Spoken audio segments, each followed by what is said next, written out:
Virginia is officially blue. Democrats now have full legislative control and are expected to pass gun control measures. Groups say they're worried about bills proposed by the newly elected Democratic majority. Meetings like this are happening across the Commonwealth. They want their local governments to say they won't enforce stricter gun laws. The list of areas claiming to be Second Amendment sanctuaries is growing. Campbell, Charlotte, Carroll, Patrick, and Pittsylvania counties, Chesapeake, Allegheny County, Franklin County, Bedford County, Roanoke County, Giles County, Galax, Wythe County, Rockbridge, New Kent, Pulaski County, Gloucester County, City of Martinsville, Amherst. Gun rights advocates and militia members are calling on thousands of people from across the country to travel to Virginia. Just days before thousands of gun rights activists are expected to rally at the state capitol, the FBI arresting 3 alleged members of a violent white supremacist group on gun charges. On Friday came the arrest of 4 suspected neo-Nazis. There is credible intelligence of potential violence at Monday's event. Armed militias threatened to storm the Capitol. Virginia's governor has declared a state of emergency.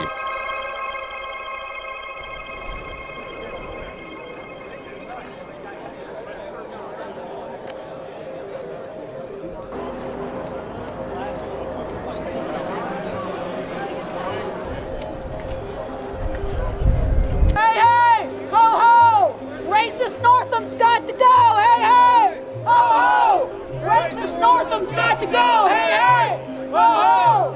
Racist Northam's got to go! It's just like-minded individuals coming out, trying to fight for our rights so that we're not turned into felons for no reason, and we're just jamming.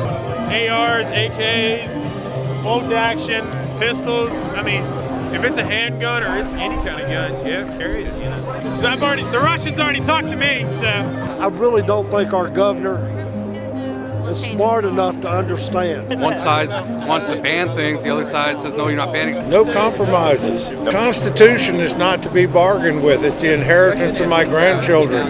It's not my right to sell it. No compromise at all. All gun laws are infringements, period. This is what happens to tyrants! This is what happens to tyrants, what you just saw! If you don't stand for our natural rights, these are natural rights, you're not an American. I never thought in my life I'd see a fence around a Capitol, so. We need to get rid of the stigma that we should fear guns. We need to start at the beginning, start with our children.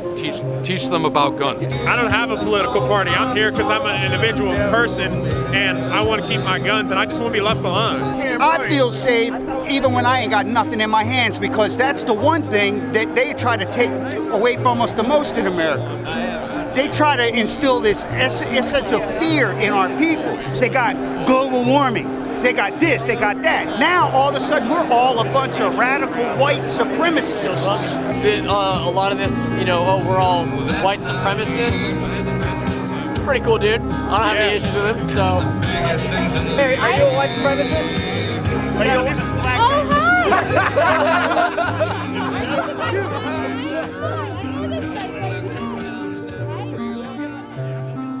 If they're a criminal, they shouldn't have a gun. If they do their time, guess what? Who are we to deny them it? It's not black and white. It's not something that we can just legislate right off the bat, like they say knee-jerk reactions. It's something that I honestly think there has to be a real discussion. And everybody, not just the legislator, I mean everybody.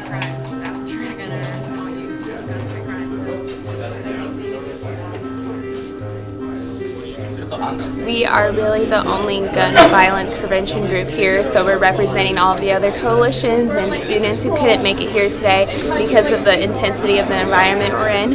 We actually came here last night and slept inside the building so we could get in here safely. None of us here are saying get rid of the Second Amendment. We're trying to do this within the realms of the rights that people have. There's common ground to be had, but we definitely gotta understand, we gotta alleviate these misunderstandings for sure. Gun regulation isn't confiscation. We are not trying to take guns away from any law-abiding citizens who follow the rules. I'm Senator Jennifer Boysko. I represent the 33rd Senate District. I actually come from a rural town in Alabama. I was raised in Arkansas and Alabama. All of my family members have guns and carry them regularly. They don't have a lot of police protection. I understand that concern. And now we live in what is turned into an urban area, right, in Northern Virginia. I think we have to keep listening to one another, and there are some people who have some valid points about their personal security. Again, the bills that we have passed will not take a firearm away from someone who is a law-abiding citizen who is there either wanting to protect themselves in their own homes or go hunting or sports shooting. They're not going to be affected. What we're doing is trying to take guns away from people who will do harm to other people. I find it most helpful when someone actually sits down with me and talks.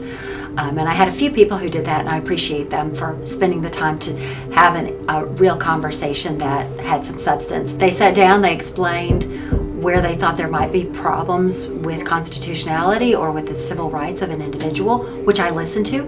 And we're actually looking at some of the bills and have done some amendments on them so that we are addressing those concerns overall while still moving those pieces of legislation forward.